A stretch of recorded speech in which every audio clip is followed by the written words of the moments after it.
साथियों नमस्कार। विश्व गुरु का ज्ञान विश्व शांति अभियान चैनल में आप लोगों का स्वागत है। और आज हम सदगुरु कबीर साहब की वाणी से जो आप लोगों को बतलाने वाले हैं वो बहुत ही गहरी सच्चाई है, जो कि आपको इतनी जल्दी यकीन नहीं होगा, क्योंकि साहब ने इस प्रकार से वाणी में समझाया है कि जब तक आप उसी प्रकार से नहीं समझेंगे जैसा कि साहब ने समझाया है, तब तक आपके अंदर भ्रम पैदा रहेगा, भ्रम उत्पन्न हो जाएगा और आप सोचने में पड़ जाएंगे कि ऐसी कौन सी दुनिया है जहां रात और दिन नहीं होता है, भूख और प्यास वहां नहीं लगती है। वहां पर ऐसा कुछ भी नहीं होता है जैसा कि इस संसार में आपको देखने में आ रहा है ना। धूप छाया भी वहां नहीं है, भूख प्यास भी वहां नहीं है, रात दिन भी वहां नहीं है। वहां बहुत सारी चीजें यहाँ वहां नहीं है जहां जहां की बात बतलाई जा रही है। अब चलिए वहां की बात को जानने वाला कौन होता है ये भी जान लेते हैं। वहां की बात को, उस देश की बात को वो जानता है जो उस देश में रहता है या फिर उस देश में रह के आया है ना। तो अब यहां पर समझने का विषय ये है कि समझाएगा वही जो समझता है, दिखाएगा वही जिसने देखा है। तो सदगुरु कबीर साहब ने इस प्रकार से इस शब्द में वर्णन करने का प्रयास किया है ताकि आप लोग समझ सको कि आपका जो निज देश है, निज मुकाम है, निज घर है, अर्थात मोक्ष गति प्राप्त करने के बाद आपको जहां जाना होता है वहां की अवस्था कैसे होती है, ये आपको बतलाने का प्रयास किया गया है इस वाणी में। तो चलिए फटाफट जान लेते हैं साहिब की इस गहरी वाणी का रहस्य क्या है। साहिब की वाणी कहती है, कहोश देश की बतियां जहां नहीं होते दिने रतियां। चलिए ये सवाल किससे कौन कर रहा है? ये सवाल जो व्यक्ति नहीं जानता है वो व्यक्ति कर रहा है उससे जो व्यक्ति जानता है। ध्यान रखें। तो अभी संसार में उस दुनिया के बारे में जानने वाले होते कौन है? उस दुनिया के बारे में जानने वाले संत होते हैं, सच्चे सतगुरु होते हैं जो शिष्य को समझाते हैं। तो यहां पर शिष्य का सवाल है कि कहो उस देश की बतियां। इस वाणी का आशय इस प्रकार चल रहा है, कहो उस देश की बतियां जहां नहीं होत दिन रतियां। तो यहां पर संत समाज इसका जवाब देंगे और संत समाज इसको जानने वाले होते हैं, क्योंकि संत जो होते हैं आत्म परमात्मा स्वरूप ज्ञान के ज्ञाता होते हैं और उनकी स्थिति जो है तो परमात्मा में रहती है। अर्थात जो आत्मा, जैसे आपको आत्मा परमात्मा का स्वरूप ज्ञान नहीं है तो आप लोग नाना प्रकार की भ्रांतियों में उलझे रहते हैं, नाना प्रकार की भक्ति करते हैं, मंत्र जप करते हैं, योग साधना करते हैं और ऐसा करके आप मुक्ति प्राप्त करना चाहते हैं। तो शायद आप लोगों को संसार के लोगों ने उलझा दिया है। तो साहब ने इस शब्द में जो बयान किया है, जो कुछ समझाया है, उसे समझने के बाद आपकी आंखें खुल जाएगी। तो मुक्ति के मार्ग में चलने वाले सर्वत्र जगत के लोगों को ये वाणी विस्तार पूर्वक समझ लेना है कि इस वाणी का आशय क्या है। वाणी कहना चाहती, पहले शब्द कहता है कहो उस देश की बतियां जहां नहीं होत दिन रतियां।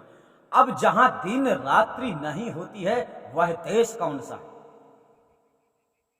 वह देश कौन सा है? अब यहां पर आपको थोड़ा यह भी समझ लेना है कि यहां पर वाणी के अनुसार आपको ऐसा समझ में आता होगा कि हम किसी अन्य देश के बारे में बात कर रहे हैं, जैसे हिंदुस्तान, पाकिस्तान, ऑस्ट्रेलिया, अमेरिका ना। इस प्रकार से आपको ऐसा लगता होगा कि ये किसी दूसरी दुनिया की बात हो रही है, जबकि ऐसा नहीं है। बात चल रही है परमात्म सत्ता की। अर्थात परमात्म सत्ता एक ऐसा स्थान है, परमात्म सत्ता एक ऐसी जगह है जिस जगह में आत्मा पहुंच जाए, आत्मा अपने उस स्थिति को धारण कर ले तो आत्मा उस देश में पहुंच गई माना जाता है। आप उस देश में कब पहुंचेंगे? जब आपकी अवस्था परमात्म सत्ता के स्वरूप में विलीन हो जाएगी, तब आप उसी अवस्था में पहुंच जाएंगे। आप उस देश में पहुंच चुके हैं। वो देश कहीं दूर नहीं है साथियों। ऐसा मत सोच लेना कि वो देश यहाँ से 7 शंख कोस दूरी होगा, 7 लाख कोस दूरी होगा। कुछ भी ऐसा आपको नहीं विचार करना है, क्योंकि परमात्मा की बात चल रही है। जब आत्मा परमात्मा में समावेश हो जाती है, इसका मतलब है कि वो इस देश से छूट गई है। इस देश का मतलब होता है साथियों पंच भौतिक संसार। पंच भौतिक स्वरूप से, पंच भौतिक नश्वर संसार से जब आत्मा छूट जाती है, अपनी चेतना को लेकर परमात्मा में स्थित हो जाती है, उसी अवस्था को बोला जाता है उस देश में जाना। तो उस अवस्था में जब आप पहुंच जाते हैं साथियों, तो वो अवस्था ऐसी है, वो दुनिया ऐसी है जहां पर दिन और रात्रि नहीं होता है। ये शब्द यहां पर कह रहा है, कहो उस देश की बत्तियां जहां नहीं होता दिन रातियां। तो वह कौन सा स्थान है? परमात्मा सत्ता का स्थान। परमात्मा सर्वव्यापी है, ये ध्यान रखें। और इसके साथ साथ आपको ये ध्यान रखना है कि परमात्मा में ये विकार नहीं है। कौन से विकार? जो विकार आत्मा में वर्तमान में चल रहे हैं। जैसे आपके अंदर कई प्रकार की विचारधाराएं चलती हैं, कुछ काम करने की इच्छाएं होती हैं, ये सब कुछ आप लोगों के अंदर जो वासनाएं प्रकट हो चुकी हैं, उन वासनाओं में आप लोग लिप्त हो। इसी कारण से आप लोग बारंबार संसार में आवागमन के चक्र में फंस रहे हो और दरअसल आपको सही रास्ता ना मिलने के कारण मुक्ति नहीं हो पा रही है। तो सदगुरु कबीर साहब अपनी वाणियों से समझाना चाहते हैं कि उस परमात्मा को पाने के लिए, परमात्मा को यहाँ पर देश शब्द प्रयोग किया गया है। परमात्मा को मतलब परमात्मा को पाने का मतलब उस देश में जाना। ठीक है, तो ये बात यहाँ पर चल रही है कि कहो उस देश की बत्तियां। अब उस देश के बारे में वर्णन हो रहा है इस वाणी में, अर्थात सदगुरु कबीर साहब परमात्मा के बारे में चर्चा कर रहे हैं, परमात्मा के बारे में समझाना चाहते हैं कि परमात्मा जिस स्थान में रहता है, जिस अवस्था में परमात्मा रहता है, उस अवस्था में, उस जगह में, उस स्थान में दिन और रात्रि नहीं होती है। यहाँ पर प्रतिदिन आप देखते हैं सुबह में सूर्य उगता है, रात्रि में डूब जाता है ना। रात्रि का माहौल अलग होता है, दिन का माहौल अलग होता है, लेकिन वहां परिवर्तनशील ऐसी कोई भी चीज नहीं है। और यहाँ इस संसार में जहां आप पंच भौतिक संसार में रह रहे हो, यहाँ आपको समय समय में भूख, प्यास, नींद, काम करना, आलस, नाना प्रकार की बातें, सुख दुख, हंसी मजाक, बहुत सारी चीजें आपको सूझती हैं। लेकिन उस जगह में ऐसी कोई बात नहीं होती है कि वहां तुम्हारे कोई दोस्त होंगे, कोई भाई होगा, कोई माँ होगा, कोई बाप होगा, कोई भगवान होगा तुम्हारा, कोई ईश्वर होगा। ऐसा वहां पर कोई नहीं है। उस देश में पहुंचने का मतलब, उस अवस्था में जब आप पहुंच जाते हो, तो उस अवस्था में पहुंचने के बाद में आप पूरी तरह से मोक्ष गति स्थिति को प्राप्त कर चुके होते हो। अर्थात आपके साथ ये सारा खेल खत्म हो जाता है जो अभी चल रहा है। अभी आपके परिवार होंगे, आप देश के बारे में सोचते होंगे, घर के बारे में सोचते होंगे, गांव के बारे में सोचते होंगे, शहर के बारे में सोचते होंगे, परमात्मा के बारे में सोचते होंगे। लेकिन उस अवस्था में जाने के बाद, परमात्मा को जान लेने के बाद, परमात्मा में समावेश हो जाने के बाद में आपके अंदर ये सारे विकार नष्ट हो जाते हैं। ठीक है, तो चलिए साहब ने इस शब्द में बतलाने का प्रयास किया, उस जगह की बात कर रहे हैं, परमात्मा की बात कर रहे हैं। परमात्मा शब्द को यहाँ पर देश कहा गया है। क्या कहा गया? कहो उस देश, समझे। अब यहां सीधे आप ऐसा भी बोल सकते हो, कहो उस परमात्मा की बत्तियां जहां नहीं होत दिन रतियां। यहां आप ऐसा भी बोल सकते हो, है ना। तो यहां पर परमात्मा शब्द को यहां पर देश शब्द उपयोग किया गया। तो कहो उस देश की बत्तियां जहां नहीं होत दिन रतियां, अर्थात आपको चारों दिशाओं से समझना है, क्योंकि सदगुरु कबीर साहब ने इस प्रकार समझाने का प्रयास किया है कि देखो परमात्मा जो है तो सर्वव्यापी है। सर्वव्यापी बोले तो ऐसी कोई जगह नहीं है जहां परमात्मा सत्ता स्वरूप नहीं है, जहां परमात्मा नहीं है, ऐसी कोई जगह नहीं है। जब ऐसी कोई जगह ही नहीं है तो हम उसे दूर नहीं समझ सकते। इसीलिए साहब ने कहा, हाजिर है ते ही दूर बता, मैं दूर की बात नहीं रासी। अर्थात परमात्मा आपके सन्मुख है, हाजिर है, आपके सामने है, बट वो दिखता नहीं है और आप जानते भी नहीं है कि वो कैसा।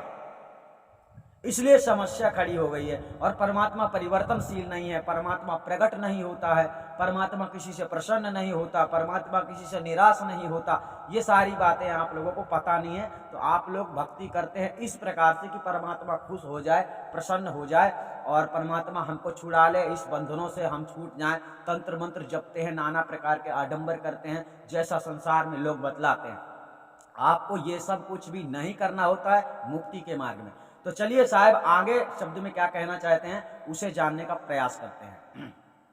आगे शब्द कहता है, नहीं रवि चंद्र और तारा, नहीं उजियार अंधियारा।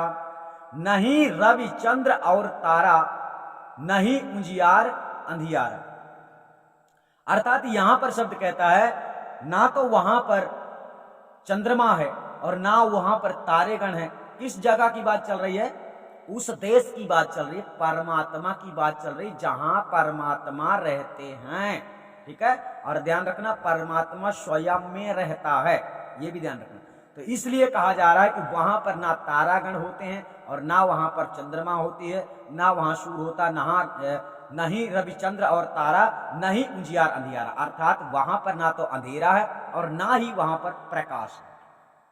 अब होता क्या है, इस संसार में बहुत सारे भक्ति करने वाले लोगों ने मेडिटेशन के अंतराल जो देखने में आता है, जैसे मेडिटेशन करते हैं, कोई ध्यान करता है तो ध्यान करने के अंतराल में किसी ने प्रकाश देख लिया तो उसने सोच लिया कि ये ब्रह्म प्रकाश है, अर्थात ये परमात्मा का स्वरूप है, और मन खुश हो जाता है, आदमी खुश हो जाता है अज्ञानता बस। तो इसलिए सदगुरु कबीर साहब यहाँ पर बतलाना चाहते हैं कि जहां परमात्मा है, जो परमात्मा का देश है, उस जगह में ना तो उजेला है, ना अंधेला है, ना वहां तारागण है और ना ही वहां पर सूर्य उदय होता है। ऐसा कुछ भी वहां पर नहीं है, ना ही रविचंद्र और तारा, न ही उजियार अंधियार, है ना। तो इस प्रकार से साहब ने वर्णन किया। आगे जानते हैं साहब ने आगे वाणी में क्या किया है, वो भी समझ लेते हैं। जैसे साहब ने बोला, नहीं रविचंद्र और तारा, नहीं उजियार अंधियारा, नहीं तहां पवन और पानी, गए जिन देश तिन जाने। अब यहां पर साहब ने कहा नहीं तहां पवन और पानी, गए तहां देश दिन जिन जानी। अर्थात यहां पर बतलाया जा रहा है कि ना तो वहां पर पवन है और वहां पर पवन भी नहीं है, ये ध्यान रखना, वहां पवन भी नहीं है। नहीं तहां पवन और पानी, गए जिन देश तीन जाने। इसका मतलब है जो उस देश में जा चुके हैं, अर्थात बात वही चल रही है कि जो उस देश में जा चुका है वही उस देश का वर्णन कर सकता है। कहने का तात्पर्य सीधा हो गया कि जो परमात्मा को जानता है वो परमात्मा के बारे में कुछ आपको समझा सकता है। तो उस देश के बारे में साधु संत, जो सच्चे संत होते हैं, आत्मा परमात्मा को जानने वाले अच्छी तरह से, वही आपको उस देश के बारे में बतला सकते हैं। तो यहां पर वही बतलाया जा रहा है, नहीं तहां पवन और पानी, गए जिन देश तीन जाने। जो उस देश में जा चुके हैं, अर्थात जो उस देश के बारे में अच्छी तरह से जानते हैं, जो उस देश के रहने वाले हैं, वही इस बात को जानते हैं। तो इस बात को जानने वाले कौन होते हैं साथियों? इस संसार में संत होते हैं, सच्चे संत, सच्चे सतगुरु, जिनकी शरण में जाकर जीवों को अपना कल्याण करवाना चाहिए, जिनके बताए मार्ग में चलकर आप लोगों को अपना जीवन का उद्देश्य पूरा करना चाहिए। ऐसे लोगों को गुरु बनाना चाहिए जो आपको उस संसार के बारे में, उस दुनिया के बारे में सब कुछ बता दें और उस दुनिया के बारे में वो सब कुछ जानते हो और उस दुनिया में पहुंचाने के काबिल आप लोगों को बना दे कि आप लोग उस दुनिया में रह सके। ठीक है, मतलब आत्मा परमात्मा में समावेश हो सके, आत्मा को इतनी चेतना मिल जाए कि वो इस संसार से आराम से छूट जाए, आसानी से छूट जाए, जबकि ये काम बड़ा कठिन है। तो सदगुरु कबीर साहब आगे क्या कहते हैं इस वाणी में और भी समझ लेते हैं। आगे शब्द कहता है, नहीं तहां धरनी और आकाश, करे तहां संत कोई वास। नहीं तहां धरनी और आकाश, करे संत तहां कोई वास। इसका मतलब ये होता है कि अर्थात उस जगह में, उस देश की बात चल रही कि जहां ना तो धरती होती है और ना ही उस जगह में आकाश है। ना तो धरती है और ना ही आकाश है, उस जगह में संतों का वास रहता है। अब ना धरती है ना आकाश है तो बचा क्या? अधर। ठीक है, तो इसी जगह, इस स्थिति में संत जो होते हैं संसार में इस स्थिति में रहते हैं, अर्थात अधर में रहते हैं। अर्थात संतों की स्थिति परमात्मा में होती है, वो परमात्मा को अच्छी तरह से जानने वाले होते हैं, इसलिए संत समाज जो है उसमें अपनी स्थिति बनाए रखते हैं और इस संसार में विचरण करते हैं। अर्थात आपको ये समझ लेना चाहिए कि संत समाज इस संसार में आते हैं और रहते हैं, उसका मतलब है कि जीवों का कल्याण करने के लिए ही संतों का इस संसार में आना होता है। संतों का उद्देश्य दूसरा इस संसार में नहीं होता है, घूमना फिरना, है ना, खाना पीना, ये सब संतों के लिए कोई जरूरी नहीं। लेकिन अगर शरीर है तो संत हो चाहे महंत हो चाहे कोई भी हो, उसे भोजन पान जल पान सारी प्रक्रियाएं शरीर के अंतराल करनी पड़ेंगी। लेकिन संतों की सीमा होती है, वो अपनी सीमा को जानते हैं कि हमें कितना क्या करना उचित है और क्या करना उचित नहीं है। सो जो उचित है वो करते हैं। और आम आदमी तो जाने क्या क्या कर बैठता है, अपने स्वार्थ में पता नहीं क्या क्या करते हैं। इसीलिए सारे संसार में सभी लोग दुखी रहते हैं। अपने कर्तव्यों को ना जानते हुए जो लोग अपने कर्तव्यों को नहीं समझते हैं, वो अधिकतम दुष्कर्म करते हैं। तो सदगुरु कबीर साहब यहाँ पर यही समझाने का प्रयास करते हैं कि संतों का वास साथियों उसी जगह में रहता है। अर्थात वो देखने में तो इस दुनिया में रहते हैं, मतलब देखने के लिए वो इस दुनिया में है, आपके देखने के लिए, लेकिन उनकी स्थिति कैसी होती है? उस देश वाली स्थिति होती है, परमात्मा वाली स्थिति होती है। वो उसमें विलीन रहते हैं। उनका मन यहां नहीं लगता, उनका मन चित्त यहां नहीं लगता, यहां से उनका कोई वास्ता विशेष नहीं रहता है। तो यहां उनके आने का, संतों के आने का एक ही मकसद होता है कि जीवों का कल्याण करने के लिए, सतमार्ग में चलाने के लिए, ताकि आप लोग सतमार्ग में चलें और उस ज्ञान को प्राप्त करें जिस ज्ञान को प्राप्त करने से आपकी मुक्ति हो सकती है, संभव है। और आपको पूरी तरह से ज्ञान से परिपूर्ण करके ही आप लोगों को अपने मंजिल को प्राप्त करना चाहिए। क्योंकि मंत्र जपने से, जप तप करने से किसी का कल्याण होने वाला नहीं है। तो आपको कर्तव्य करना हो, जैसा कर्तव्य आपको करना चाहिए वही कर्तव्य आपको करना होगा। मनमानी करके आप मुक्ति जतन, मतलब मुक्ति प्राप्त नहीं कर सकते। सदगुरु कबीर साहब का इस प्रकार संदेश है। तो चलिए, सदगुरु कबीर साहब ने यहाँ पर बताया, नहीं तहां धरणी और आकाश, तहां करे संत कोई वास। अर्थात उस जगह में संतों का वास रहता है। अब संत उस जगह के बारे में जानते हैं, उस जगह में वो रहते भी हैं। तो उस जगह में संत कैसे पहुंचे हैं, उसी तरह से आपको पहुंचना होगा। अपने मनमर्जी से नहीं पहुंच सकते। जैसा रास्ता होगा, रास्ते के हिसाब से ही चलोगे, बिना रास्ता के कैसे चलोगे? इस प्रकार से सत्य मार्ग में चलना थोड़ा कठिन हो जाता है। तो सदगुरु कबीर साहब ने आगे क्या समझाया वाणी में, वो भी जान लेते हैं। आगे शब्द कहता है, वहां गम काल की नाही, तहां नहीं धूप और छाई। शब्द कहता है वहां गम काल की नाही। गम का मतलब होता है यहाँ पर दुख, भय, डर।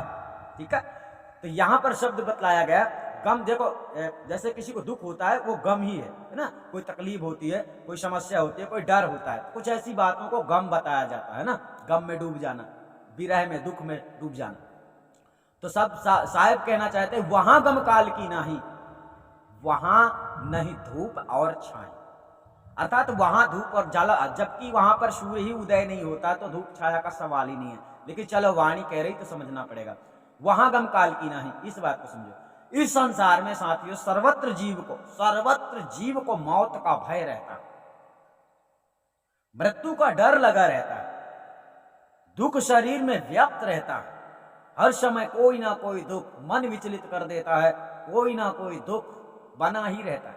इस संसार में पांच भौतिक नश्वर संसार, और आप पंच भौतिक शरीर से छूटकर अपनी चेतना को परमात्मा में जब समावेश कर लेते हैं, वो परमात्मा में समावेश हो जाती है, तो इन सारे विकारों से वो छूट जाती है। अर्थात उस जगह में जब आत्मा उसी स्थिति को प्राप्त कर लेती है, तब साथियों उसे काल का भय नहीं होता। यानी आपको, यानी आत्मा को, आपकी आत्मा फिर नश्वर संसार में नहीं आएगी, दूसरा शरीर धारण नहीं करेगी।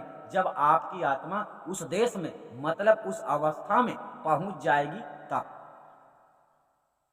उस अवस्था में पहुंचने में समय लगता है, इतना जल्दी कोई नहीं पहुंच सकता है। एक दिन का रास्ता नहीं है, एक घंटे का रास्ता नहीं। तो यहां पर समझने का प्रयास करना आप लोगों को, वहां गम काल की नहीं, अर्थात वहां काल किसी भी प्रकार से आपको परेशान नहीं कर सकता, पीड़ित नहीं कर सकता, तकलीफ नहीं दे सकता। और इस दुनिया में सब तकलीफ देने वाले हैं स्वार्थ में, अपने स्वार्थ में, और आप लोग परेशान रहेंगे जब तक समझेंगे नहीं।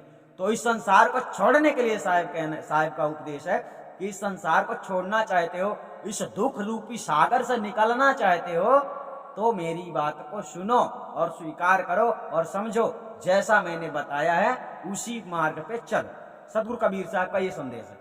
अभी संसार में क्या हुआ है कि वर्तमान में नाना प्रकार के ग्रंथ बनाए गए हैं, जिन ग्रंथों में मनगढ़ंत वाणियां हैं, जो कि लोगों ने अनुभव करके वाणियों की रचना की है, और मनमोहक वाणियों को तैयार करके लोगों ने जीवों को मोहित कर लिया है। और इसलिए आप लोगों को सत्य और असत्य का निवेरा करना नहीं आता है।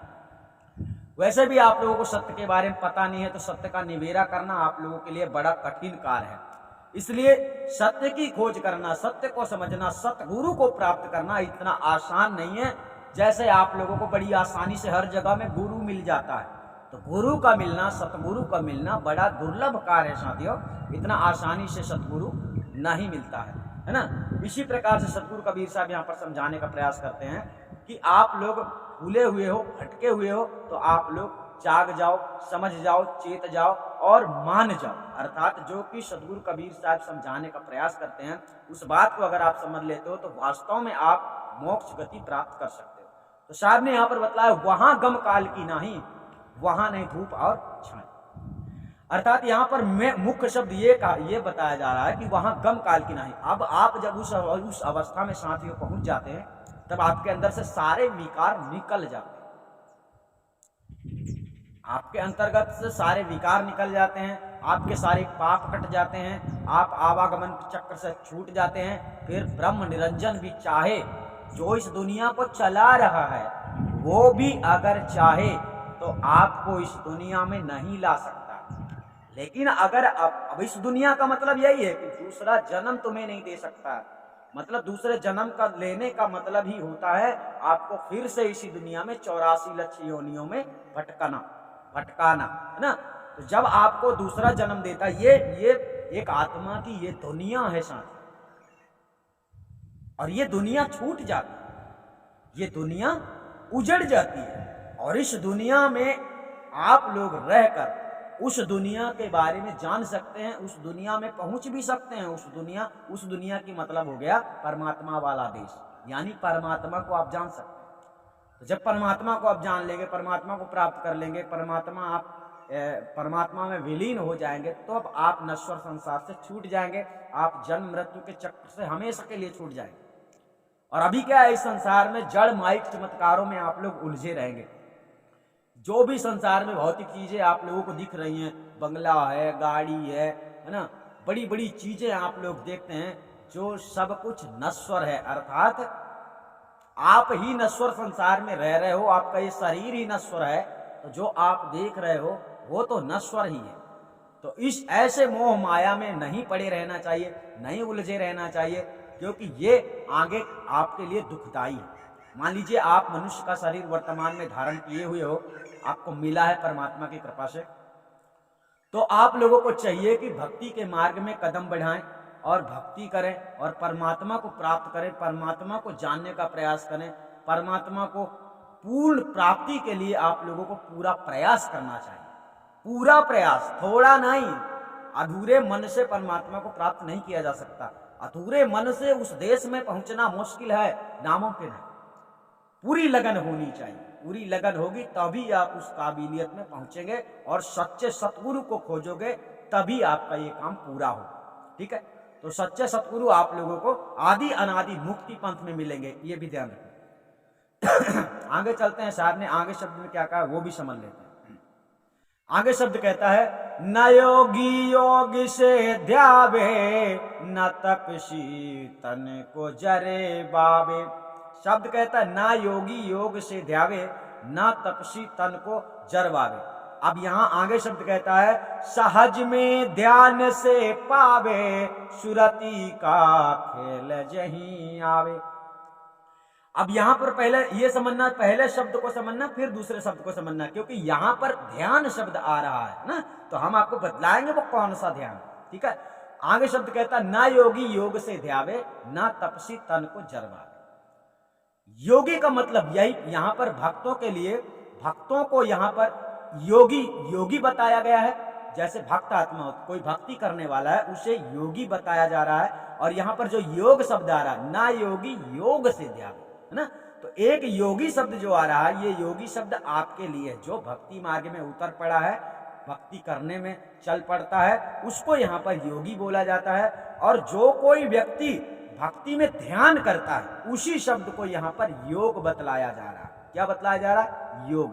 तो यहां पर साहब ने क्या बताया, ना योगी योग से ध्यावे, मतलब योग से इस प्रकार ध्यान में बैठना और परमात्मा का चिंतन करना, आराधना करना, स्तुति करना, प्रार्थना करना, ये सब क्या है? साहब कह रहे हैं वहां पर जाने के लिए, वहां पर पहुंचने के लिए ऐसा कुछ भी नहीं करना पड़ता है ना। दूसरी बात, वहां ऐसा कुछ है ही नहीं, तो जो सब कुछ ये सब यहां चल रहा, ना योगी योग से ध्यावे, न तपसी तन को जरवावे। अब यहाँ पर यहाँ के लोगों की बात चल रही है कि उस देश में जाने के लिए, उस परमात्मा को जानने के लिए ये सब नहीं किया जाता है। सहज में ध्यान से पावे, सुरती का खेल जही आवे, ये ध्यान रखें। तो अब यहाँ पर पहला ध्यान तो खंडित हो गया। कौन सा ध्यान? योग ध्यान, योग साधना। योग साधना क्यों खंडित हुआ? क्योंकि साहब ने बताया ना योगी योग से ध्यावे, ना तपस्वी तन को जरवावे। इसका मतलब यहाँ पर तपस्वी शब्द भी उसके लिए आ गया जो व्यक्ति भक्ति कर रहा है, तपस्या कर रहा है, परमात्मा को प्राप्त करना चाहता है, मुक्ति प्राप्त करना चाहता है, कुछ ऐसी बातें उसके अंदर भी चल रही हैं, तो उसे भी भक्त का पद भी यहाँ पर दिया गया। यानी तपस्वी शब्द जो यहाँ पर आया ये भी भक्त के लिए है, और योगी शब्द जो आया है ये भी भक्त के लिए है, उस भक्त के लिए जो परमात्मा की तलाश कर रहा है, परमात्मा को पाना चाहता है, इस संसार को छोड़ना चाहता है, आवागमन के चक्र से छूटना चाहता है। ऐसे भक्तों के लिए यहाँ पर एक जगह में योगी आया शब्द और एक जगह में तपस्वी शब्द यहाँ पर लगाया गया है, उसी भक्त के लिए जो भक्त भक्ति करके परमात्मा को खोजना चाहते हैं। तो यहाँ पर साहब ने बतलाया ना योगी योग से ध्यान, योगी शब्द हमने बतलाया आपके लिए, और जो आप लोग योग करते हैं उसी शब्द के लिए योग बतलाएगा यानी ध्यान। अब नीचे का शब्द यहीं पर बोल रहा है सहज में ध्यान से पावे, सुरती का खेल जही आवे। ध्यान रखो, अब यहां तुम्हें गहराई समझना, सहज में ध्यान से पावे, सहज का मतलब बिल्कुल सरल होता है। और सरल क्या है? सरल है बातें करना, बातें करना सरल है, बहुत सरल। किसी को याद करना सरल है, मतलब आपको हमने याद कर लिया है ना, परमात्मा को याद कर लिया, ये बड़ा सरल है ना। तो यहां पर साहब इसलिए ऐसा बोलना चाहते हैं कि सहज में ध्यान से पावे, सुरती का खेल यही आवे।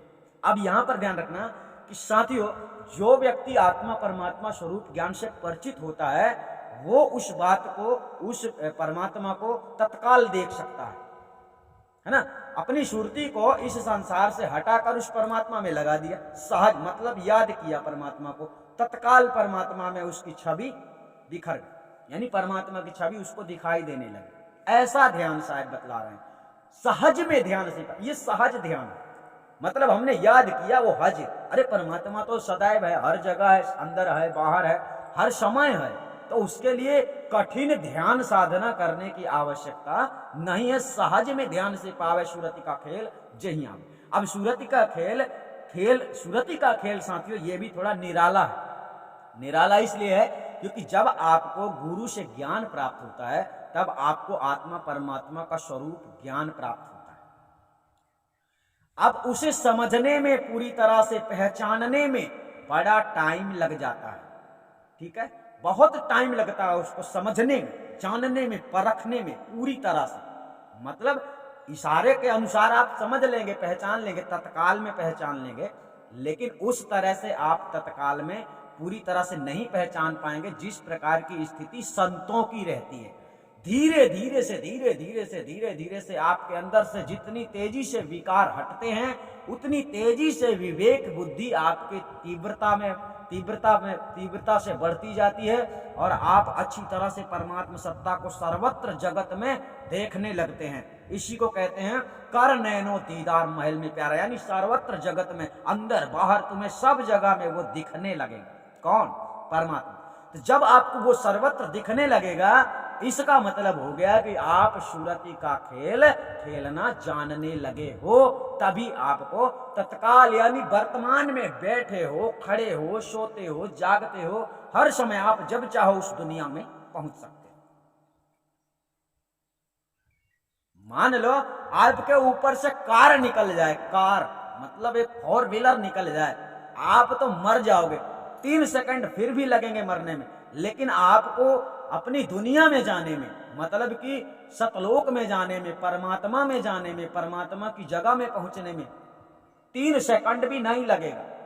क्योंकि याद करने में कितना समय लगता, हे भगवान नहीं कहते, हे भगवान, हे परमात्मा, हे कबीर, ऐसा कुछ भी बोल सकते हो, लेकिन ये बोलने वाला विषय नहीं है। जो आत्म स्वरूप ज्ञान आपको दिया जाता है वही स्वरूप ज्ञान का चिंतन आखिरी में किया जाता है। ठीक है, अब आखिरी में करने के लिए आप लोगों को सबसे पहले उसे अच्छी तरह से जानना होता है। उसे जानने पहचानने में ज्यादा समय लग जाता है। यानी गुरु जब आपको ज्ञान करवाते हैं वो तुरंत आपको ज्ञान हो जाता है, लेकिन पूरी तरह से उसे समझने में आपको काफी समय लग सकता है। साल लग सकता है, 2 साल लगता है, 4 साल लगता है, 5 साल लग सकता है। आपकी लगन के अनुसार है। आपकी लगन तेज है तो आप उसे 2 महीने में भी पहचान सकते हैं। और उसके लिए आपको ध्यान साधना नहीं करना, केवल याद करना है। और याद वो करना है कि गुरु ने हमें क्या लखाया था, गुरु ने हमें क्या लखाया था। तो जो ज्ञान आपको गुरु देता है उसी पर चिंतन करना होता है। ऐसे ही बैठे बैठे ध्यान नहीं करना, ऐसे ही बैठे बैठे उसके बारे में विचार करना, चिंतन करना, समझना, परखना, विवेक करना, विवेचन करना उसके बारे में, जो ज्ञान आपको गुरु देता है। तो गुरु से आपको जो ज्ञान चाहिए वो ज्ञान अक्षर वाला मंत्र नहीं है साथियों, वो ज्ञान है आत्मा परमात्मा का स्वरूप ज्ञान। यहां पर ध्यान रखना। तो साहब ने इस शब्द में कहा, सहज में ध्यान से पावे सुरति का खेल जेहि आवे। सुरति का खेल खेलने में ज्यादा समय लग जाता है, लग सकता, आपकी लगन के अनुसार है। लगन बनावटी नहीं होती है, प्रेम बनावटी नहीं होता है। ये जितना संसार में आडंबर हो रहा है, भेष का आडंबर, कंठी माला का आडंबर, दीपा बाती का आडंबर, चौका आरती का आडंबर, फलाना व्रत, फलाना ढिमका, ऐसी नाना प्रकार की बातें हैं, ये सब साथियों केवल आडंबर है, दिखावा है। प्रेम हृदय का अंदर होता है और जो प्रेम ही आपको वहां तक पहुंचा सकता है। आपकी लगन है ना, तो लगन बनावटी नहीं होनी चाहिए। ये दिखाना कि मैं तो बड़ा तपस्वी हूं, मैं बड़ा योगी हूं, मैं बड़ा भक्त हूं, मैं कबीर पंथी हूं, ऐसा बताने ढोंग करने से कोई कबीर पंथी नहीं होता है। तो इस बात को ध्यान रखते हुए साथियों यहां पर साहब ने कहा, सहज में ध्यान से पावे सूरत का खेल जेहि। सूरत का खेल जिसको आता है वो तो तत्काल तुरंत परमात्मा के दर्शन करता है। अर्थात तुरंत वो इस देश से, इस नश्वर संसार देश से उस सत्य लोक में पहुंच सकता है। उसको कुछ नहीं है, वो अपनी स्थिति बदलना है, बस अपनी स्थिति बदलना। आपने कई एक्टर लोगों को देखा होगा कि कोई किसी, मान लो कोई सलमान खान की भाषा में बात कर रहा है और तत्काल वो अमरीश पुरी की भाषा में बात करने लगता है, तत्काल। तो ये उसको खेल आता है।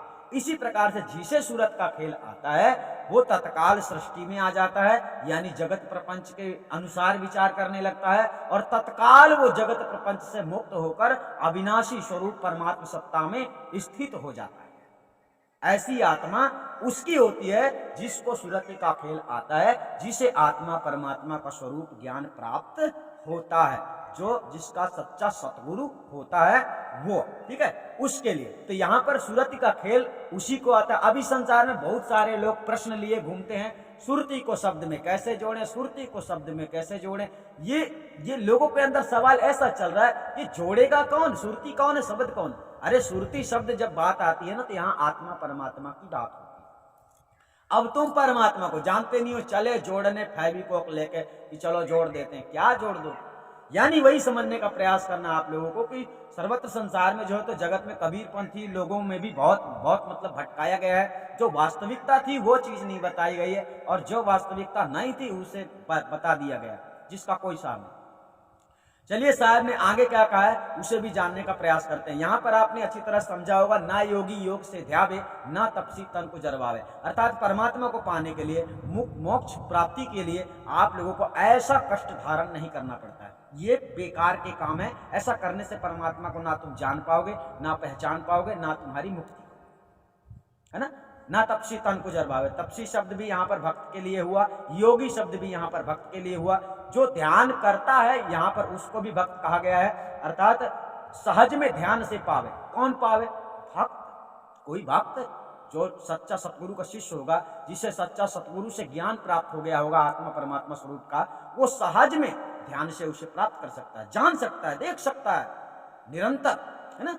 वो दूर नहीं है, वो तुम्हें अंदर भी दिखाई देगा, बाहर भी दिखाई देगा। ऐसा तब होगा जब वो आपको जब उसके बारे में आप जान लोगे, पहचान लोगे उसको तब। और जब तक नहीं जानोगे तब तक बस सोचते ही रहोगे, और सोचते ही सोचते सोचते ही सोचते अनुभव करते करते करते करते मर जाओगे, और जीवन का कल्याण नहीं होगा, उद्देश्य से भटक जाओ। ठीक है, तो इसी प्रकार साहब ने समझाने का प्रयास किया है कि आप लोग लाइन पे आ जाओ। भक्ति करते हो तो ऐसी भक्ति करो जिस भक्ति से आपको सफलता की प्राप्ति हो सकती है। ऐसी भक्ति ना करो कि ना इधर के रहो ना उधर के रहो। मतलब बात वही है, ज्ञान बिना धोबी का, कुत्ता घर का बयाना घाट का। यानी सारी जिंदगी पता चले तुम भक्ति करते रह गए लेकिन भक्ति में सफलता नहीं मिली। और ऐसा तब होता है जब मनुष्य के अंदर लगन नहीं होती है। अगर आपकी लगन है तो तुम आज भी तेजी से सर्च करोगे, तेजी से खोजोगे कि मुझे जल्दी से जल्दी ये मंजिल प्राप्त हो जाए, मुझे इस मंजिल को प्राप्त करना। आप अभी से प्रयास कर देंगे। लेकिन उनकी लगन कमजोर होती है, जो सोचते हैं कल कर लेंगे, फिर कर लेंगे, देखा जाएगा जो होगा। ऐसे लोग अभी देखना है, अभी काम करने से पता चलता है कि हमारा परिणाम क्या मिलने वाला है अभी। यानी अगर हम इस वर्ष काम करें, हमको 10 वर्ष के बाद कोई हमारी सैलरी देगा तो वो किस काम आएगा? तब तक तो हम भूखे मर जाएंगे। तो ऐसे पाखंडी गुरुआ लोग ज्ञान में चलाते हैं कि आप लोगों को बताते ही नहीं है। कहते हैं मरने के बाद परमात्मा मिलेगा, मरने के बाद मुक्ति मिल जाएगी, परमात्मा तुमको छुड़ा लेगा। बस इस प्रकार का विश्वास देकर आपको भक्ति में लगा देते हैं और आप लोग विश्वास कर लेते हैं, क्योंकि इनकी मनगढ़ंत वाणियां इस प्रकार से प्रूफ देती हैं जिस बात को आप लोग स्वीकार कर लेते हैं। तो चलिए कोई बात नहीं है, सदगुरु कबीर साहब ने समझाने का पूरा प्रयास किया है। हम भी पूरा प्रयास करते हैं कि आप लोग अच्छी तरह से समझ जाएं और इस भ्रम से आजाद हो जाएं। तो चलिए आगे जानते हैं साहब ने आगे शब्द में क्या कहा है, उसे भी अच्छी तरह से समझ लेते हैं। आगे शब्द कहता है, सुहंगम नाद नहीं भाई, न बाजे शंख सहनाई। शब्द ने कहा सुहंगम नाद नहीं भाई, न बाजे शंख सहनाई। नियक्षर जाप तहां जापे, उठत धुन शून्य से आवे। इस बात को समझने का थोड़ा प्रयास करना। नि अक्षर जाप तहां जापे, उठत धुन शून्य से आवे। अब इसके पहले आपको यह समझना है कि साहब ने कहा सुहंगम नाद नहीं भाई, ना बाजे शंख सहनाई। सुहंगम शब्द पहले समझ। सुहंगम शब्द में ओहम सोहम दोनों चीजें आ जाती। तो सोहम शब्द में बहुत सारे लोग, इस संसार के लोग सोहम मंत्र देते हैं, सोहम का जाप करने के लिए कहते हैं। और कुछ लोग ऐसा कहते हैं कि सोहम का जाप करते करते तुम स्वयं सत्यमय हो जाओगे, तुम स्वयं परमात्मा सत्ता में समा जाओगे, अर्थात तुम मोक्ष गति प्राप्त कर लोगे। तो साहिब यहां पर कह रहे सुहंगम नाद नहीं भाई, ना बाजे शंख सहनाई। उस जगह में, जिस जगह की बात चल रही है, परमात्मा की स्थिति के बारे में, परमात्मा के देश के बारे में, यानी जहां परमात्मा रहता है, जहां पर आपको जाना। तो यहां पर सोहंगम, सोहंगम शब्द से ओहम सोहम दोनों को यहां पर खंडित किया जा रहा है। ठीक है ना। यहां पर अगर केवल सोहम होता तो यहां पर सोहम शब्द लगाया जाता, लेकिन सोहंगम शब्द लगाया गया है, इसलिए यहां पर दोनों शब्द आ जाते हैं, ओहम और सोहम। तो सोहम, ओहम सोहम का साहब ने यहां पर खंडन किया। सोहंगम नाद नहीं भाई। नाद का मतलब होता है आवाज, ये ध्यान रखें। सोहंगम नाद नहीं भाई, यहां पर इंकार कर रहे हैं शायद कि सोहंगम नाद नहीं भाई, ना बाजे शंख सहनाई। कहां? जहां परमात्मा रहता। तो अब बहुत सारे लोग क्या करते हैं, आप लोगों ने सुना होगा, मेडिटेशन करवाते हैं, ध्यान करवाते हैं, ध्यान विदेही, नाम विदेही, नाना प्रकार की बातें करते हैं कबीर पंथ में भी। तो जो लोग ध्यान करते हैं और ध्यान करने के बाद कुछ शब्द सुनते हैं, आप लोग सुनते क्या हैं? आप लोगों को आवाज सुनाई देती है, जो झंकार, कोई कहता है झीनी झीनी सुनाई देती है, कोई कहता है बहुत तेज सुनाई देती है। तो जो आप लोग सुन रहे, जो आवाज आप लोग सुन रहे हो, वो आवाज परमात्मा स्वरूप नहीं है, वो आवाज भी वहां नहीं है। कहां? जिस देश की बात चल रही है, जिस परमात्मा की बात हो रही है, वहां पर नाद शब्द से यहां पर आया आवाज। नाद का मतलब आवाज होता है, और आवाज वहां पर है ही नहीं। वहां कोई आवाज नहीं है, कोई भी आवाज वहां नहीं है। ये ध्यान रखने का आप लोगों को प्रयास करना है, ठीक है। साहब ने शब्द में क्या कहा, नी अक्षर जाप तहां जापे उठत धुन शून्य से आवे, है ना। सबसे पहले शब्द आया सुहंगम नाद नहीं भाई, नाद का मतलब समझ लो आवाज। अब आवाज जो है वहां है ही नहीं।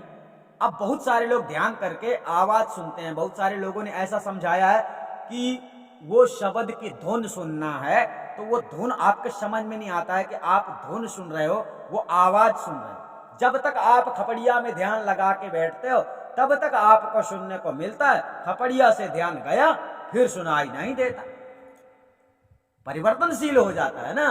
देखो खपड़िया में आप ध्यान लगाओगे तो पता चलेगा, आप सुन सन्नाटा में बैठोगे जहां कोई नहीं होगा, एकांत में बैठोगे तो आपको वही सुनाई देगा, वही सुनाई देगा, वही सुनाई देगा।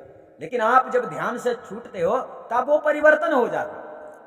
अब बहुत सारे लोगों का तो ध्यान करते करते शरीर सुन्न हो जाता है, जिससे उनको 24 घंटा वही आवाज सुनाई देती है, जिससे उनको लगता है मैं तो परमात्मा में समावेश हो गया, मेरे को तो शब्द सुनाई देने लगा। तो जो शब्द आपको सुनाई दे रहा है वो शब्द परमात्मा स्वरूप नहीं है, परमात्मा की दुनिया नहीं है, ये जानना है। उस देश की बात यहाँ पर साहब कह रहे जहां सुहंगम नाद नहीं भाई, न बाजे शंख सहनाई, उस जगह में ऐसा कुछ भी नहीं होता है। समझने का प्रयास करोगे, क्योंकि सदगुरु कबीर साहब के द्वारा बताई गई जो भक्ति है वो साथियों कुछ अलग है। और संसार में जो लोग बतला रहे हैं, कबीर पंथ में भी बहुत सारी नौटंकी चल रही है, बहुत सारे लोग झूठ बोल रहे हैं सरासर, यानी मनगढ़ंत वाणियों को लेकर। मनगढ़ंत वाणियां हम इसलिए कह रहे हैं कि वाणियां इन लोगों ने नहीं बनाई होगी, दूसरे ने बनाई होगी। जैसे मान लो गरीबदास ने बनाया हो वाणी को, है ना, गरीबदास ने लिखी हो, या फिर नानक जी ने लिखी हो, है ना, या फिर रविदास ने लिखी हो। जितने संत हैं इन सभी संतों की वाणी अगर सदगुरु कबीर साहब की वाणी को काटती है तो समझ लेना इन्हें ज्ञान नहीं था, इन लोगों को ज्ञान लिखने का अधिकार ही नहीं था। लेकिन बात वही कि मान बढ़ाई के चक्कर में साले बड़े बड़े मतलब इस संसार में विद्वान हुए हैं कि मान बढ़ाई के चक्कर में ना जाने कितना अट्ट सट्ट लिखकर चले गए। उसी अट्ट सट्ट में सारी दुनिया फंसी हुई है ना। सारी दुनिया, कोई सोचती है मैं तो हिंदू हूं, मैं मुस्लिम, मैं सिख, मैं ईसाई, इस प्रकार से मनुष्य को विभाजित करके निकल लिए साले लोगों ने। और वर्तमान में हो क्या रहा है, संसार के लोग परेशान, उनको पता ही नहीं चलता कि भक्ति करना क्या। अगर पहले से पता होता है कि भक्ति करना इतना कठिन है तो लोग आज आसान समझते उसे। लेकिन आज वर्तमान में आपको बतलाया जा रहा है, आदि अनादि मुक्ति पंथ से बतलाया जा रहा है कि भक्ति करना कितना कठिन है, तब आप लोगों को समझ में आ रहा है। तो इस प्रकार से ऐसी वास्तविकता को किसी ने बयान ही नहीं किया, वास्तविकता को जाना नहीं तो बयान कैसे करेंगे। तो साहब ने यहां पर समझाने का प्रयास किया, सुहंगम नाद नहीं भाई, ना बाजे शंख सहनाई, उस जगह का विषय है। अगर ध्यान में बैठने वाला व्यक्ति, अभी साहब ने ऊपर की वाणी में, ऊपर के शब्द में ध्यान को खंडित कर ही दिया है, हमने आपको बताया, लेकिन नीचे भी अच्छे से समझ लो कि जब आप कुछ भी सुनते हैं, साहब ने यहाँ पर सारी चीजों को खंडित कर दिया।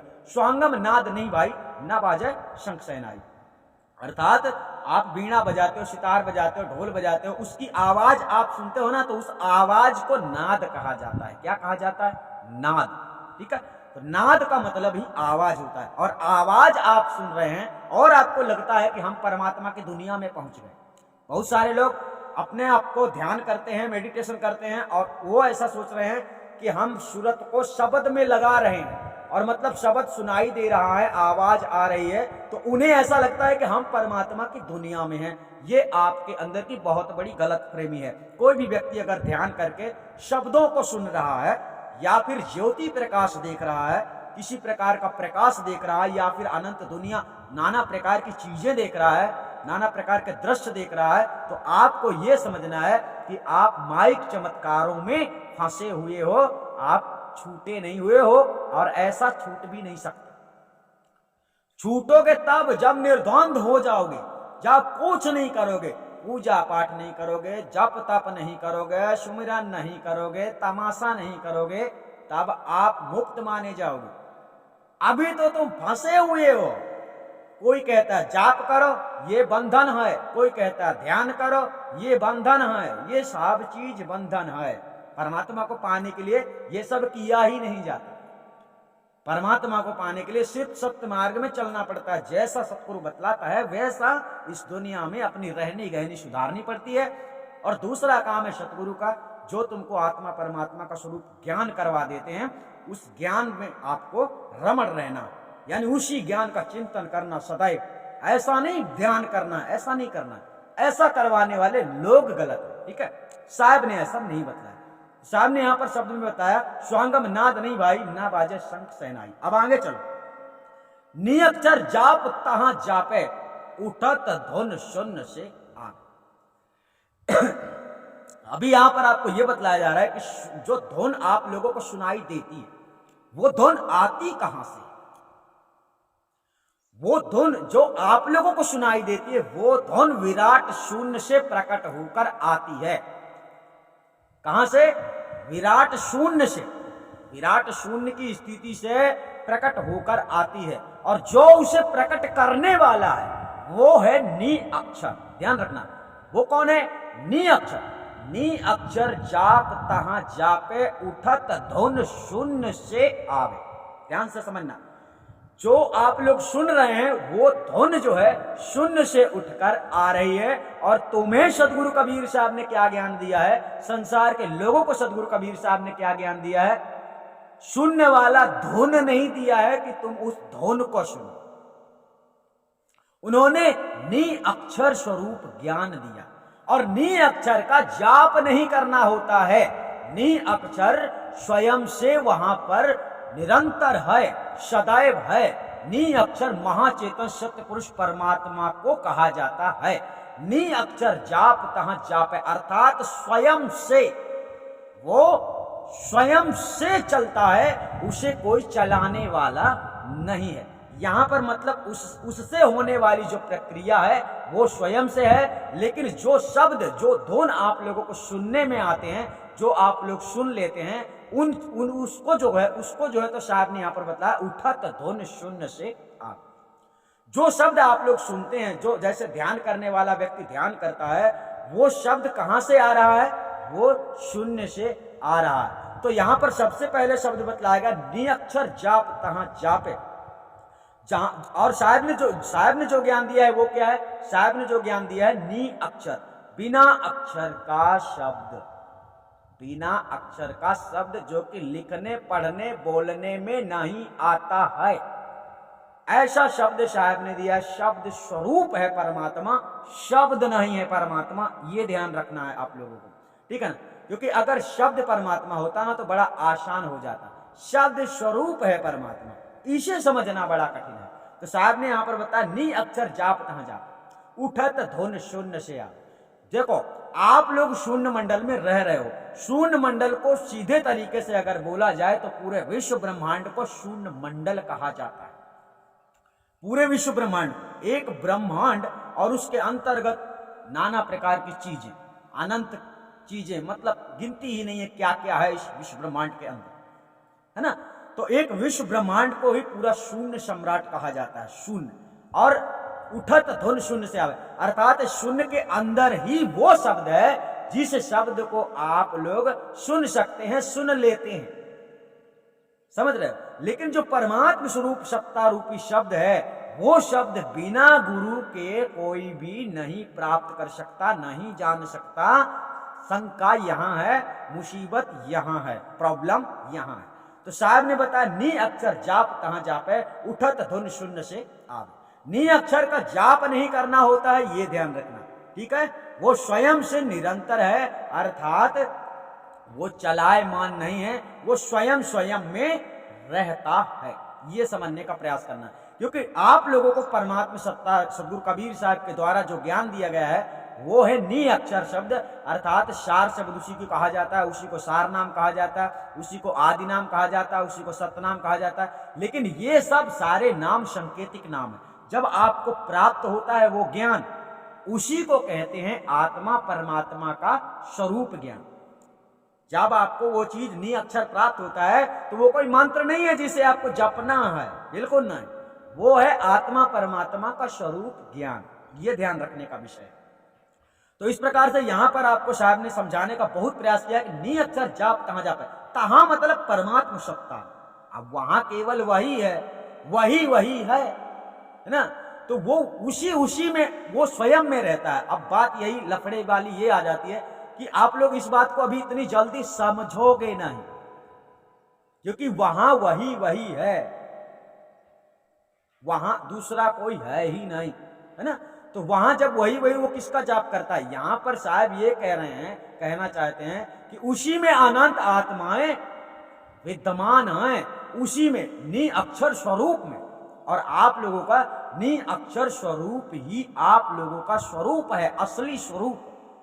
तो आत्माओं को कोई उत्पन्न नहीं करता। आत्मा किसी का, आत्मा जो है किसी को मतलब आत्मा जो है किसी का जाप नहीं करती है, ये ध्यान रखें।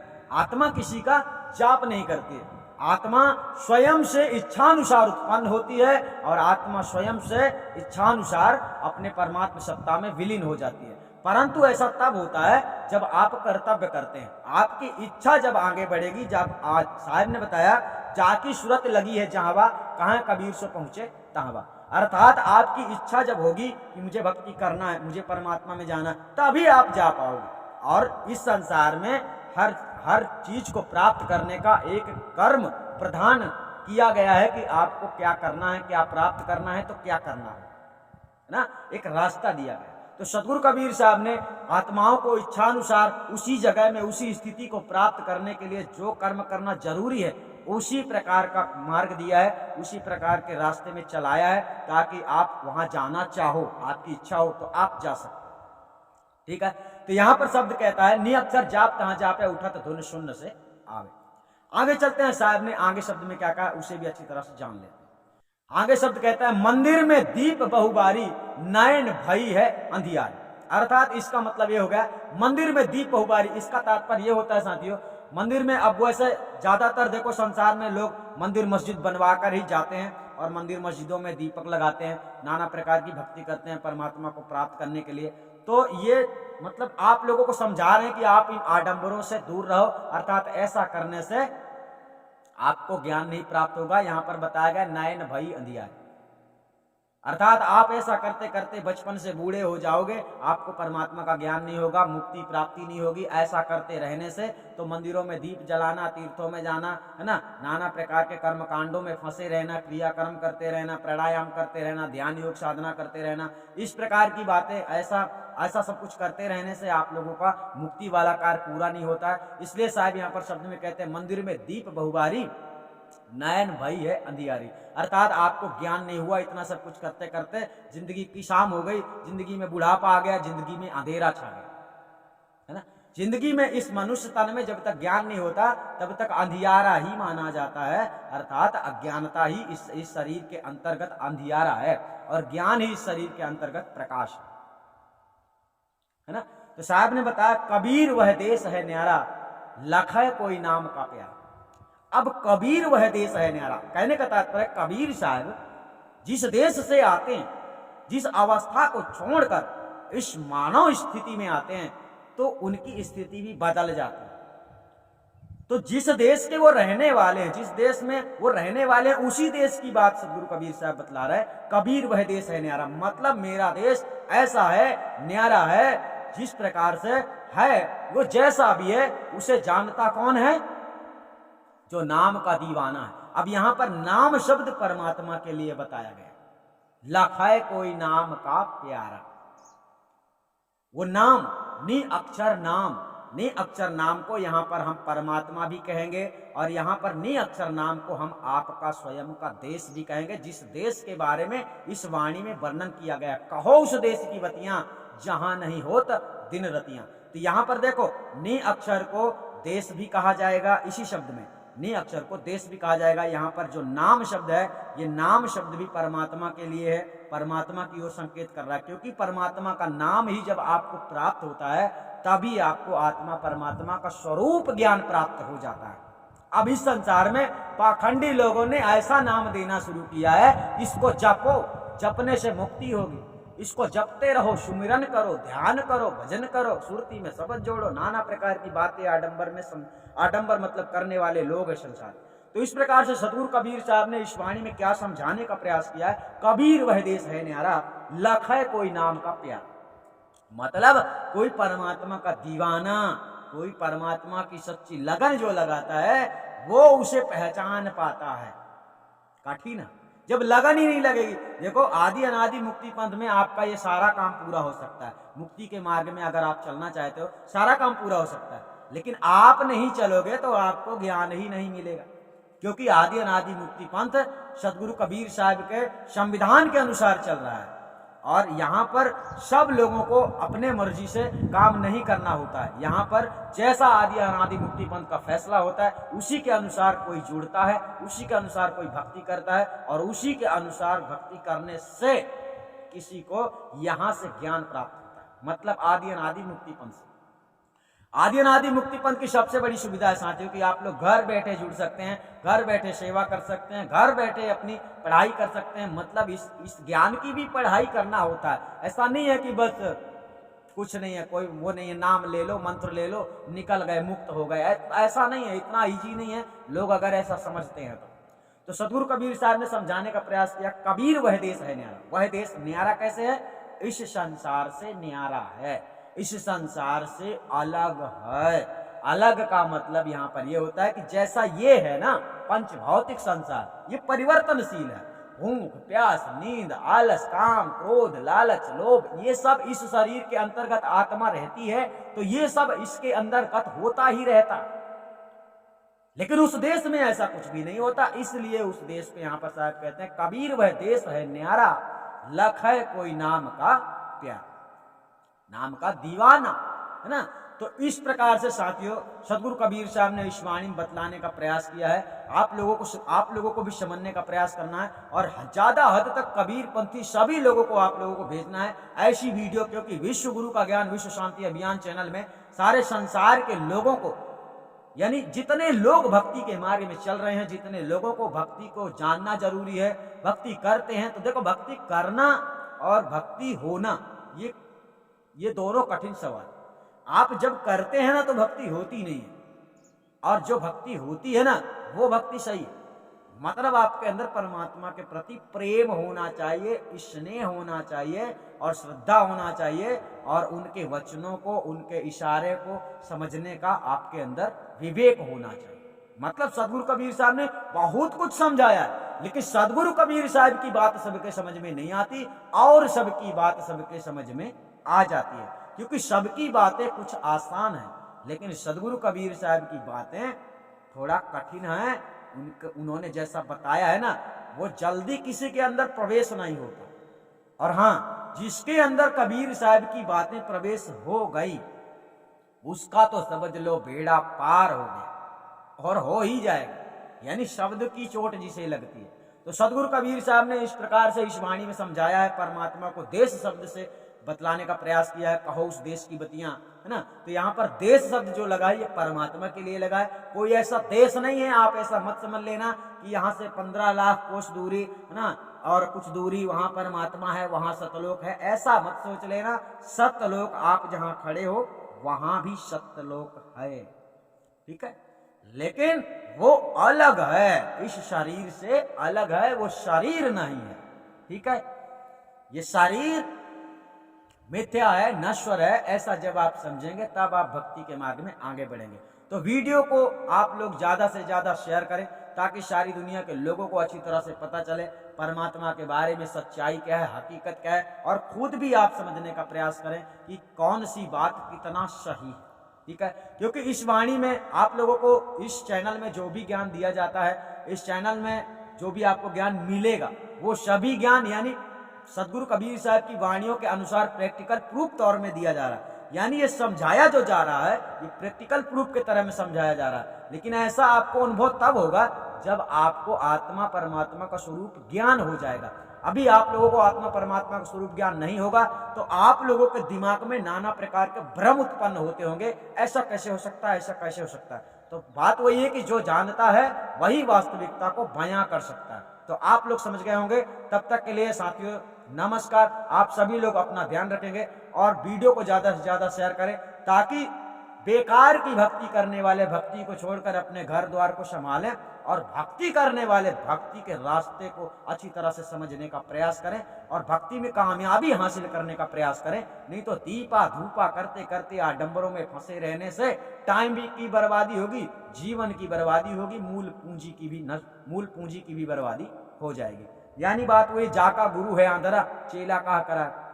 अगर आपको परमात्मा मिल गया है, आत्मा परमात्मा का ज्ञान हो गया है, तो आप निश्चित रूप से ना तो ध्यान करोगे, ना तो पूजा करोगे, ना तो पाठ करोगे, ना तो कुछ करोगे। जब आपको आत्मा परमात्मा का स्वरूप ज्ञान अच्छी तरह से हो जाएगा, ऐसा आप तब नहीं करोगे।